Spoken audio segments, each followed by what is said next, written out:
नमक ज्यादा हो गया सासू माँ। पुराने जमाने की बात है। एक गांव में कमला देवी नाम की एक तेज तर्रार सास रहती थी और उनकी बहू थी सीमा, जो शहर से ब्याह कर आई थी। कमला देवी को लगता था कि नई बहू कुछ भी काम ढंग से नहीं करती, और सीमा सोचती थी मेरी सासू माँ तो हर बात में मिर्च ज्यादा ही डाल देती है, बातों में भी और खाने में भी। करी और चावल घटना, नमक ज्यादा हो गया। एक दिन बहू ने पहली बार अपने हाथों से अरहर की दाल बनाई। बहुत मेहनत से सब मसाले डाले, तड़का लगाया और प्यार से परोसा। कमला देवी ने पहला निवाला लिया और तुरंत मुंह बनाया, हाय राम, इसमें तो नमक ज्यादा है। क्या तुम शहर में बिना जुबान के लोग रहते थे? सीमा शर्म से लाल हो गई। अगले दिन फिर से दाल बनी। इस बार बहू ने डर के मारे नमक कम डाला। सासू माँ, हाय, इसमें तो नमक नाम की चीज ही नहीं है, तुम तो नमक की भी बेइज्जती कर रही हो। अब बहू का आइडिया, एक प्लान। तीसरे दिन सीमा ने चालाकी की, दाल बनाकर उसमें बिल्कुल भी नमक नहीं डाला और परोसने के बाद सासू माँ से कहा, सासू माँ, आज नमक आप अपने हिसाब से डाल ले ताकि किसी की जुबान ना जले। कमला देवी मुस्कुरा दी, चलो आज कुछ अकल आए तुम्हें। ट्विस्ट, सीख का पल। रात को कमला देवी अपने कमरे में बैठी सोचने लगी, मैं तो हर बात में टोक देती हूँ और बहू फिर भी मुस्कुराकर काम करती है। मैं सास जरूर हूँ, पर क्या मुझे भी बहू की मेहनत की इज्जत नहीं करनी चाहिए? अगले दिन उन्होंने बहू से कहा, सीमा, तू अच्छा खाना बनाती है और तू भी मेरी बहू नहीं, बेटी है। मेरी सास भी मुझे ऐसे ही टोकती थी, पर मैंने सोच लिया है, अब मैं वो नहीं बनूंगी। सीख, सास बहू का रिश्ता नमक जैसा ही होता है, ज्यादा हो तो कड़वाहट, कम हो तो बेस्वाद, सही हो तो स्वादिष्ट। इज्जत, समझदारी और थोड़ा सा ह्यूमर रिश्तों का असली तड़का है। आज की ये कहानी है एक गरीब लड़के और एक अनजान आदमी की, जिनकी मुलाकात ने दोनों की तकदीर बदल दी। अनिल, एक छोटा लड़का। अनिल एक 12 साल का लड़का था जो एक ढाबे पर बर्तन धोता था। उसके माता पिता नहीं थे। वह अकेला एक झोपड़ी में रहता और दिन भर काम करके अपना पेट भरता।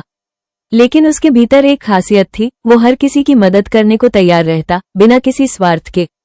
एक दिन की बात, एक भूखा आदमी एक ठंडी शाम जब अनिल बर्तन धो रहा था, तभी एक बूढ़ा आदमी कांपता हुआ ढाबे के पास आया। उसके कपड़े फटे थे, आंखों में थकावट थी और आवाज कांप रही थी। बेटा, 2 दिन से कुछ खाया नहीं, कुछ खाना मिल जाता तो। ढाबे का मालिक उसे डांट कर भगाने लगा, लेकिन अनिल से देखा नहीं गया। वो चुपचाप अपनी बचाई हुई रोटी और सब्जी लाया और बूढ़े को दे दी।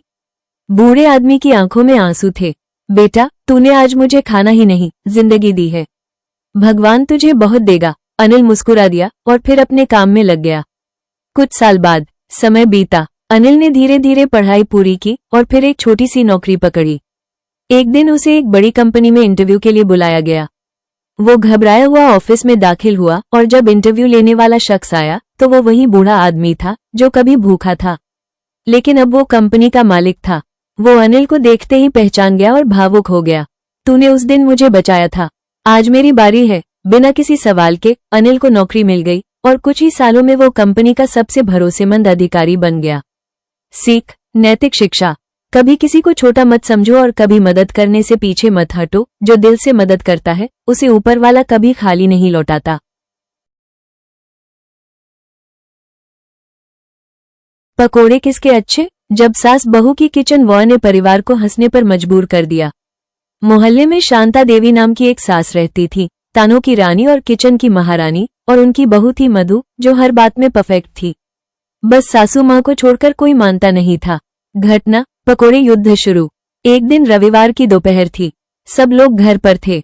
मधु ने कहा, आज मैं सबके लिए प्याज के पकोड़े बनाती हूँ। जैसे ही मधु किचन में गई, पीछे से शांता देवी आई और बोली, अरे रहने दे बहू, तू क्या जाने असली पकोड़े कैसे बनते हैं?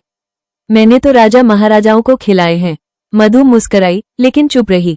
अब हुआ मुकाबला। एक प्लेट सासू माँ के हाथों के पकोड़े, एक प्लेट बहू के। परिवार की वोटिंग शुरू। घर के लोग बुलाए गए, बेटा, बेटी, दामाद, पोता और यहाँ तक कि पड़ोसी शर्मा जी भी।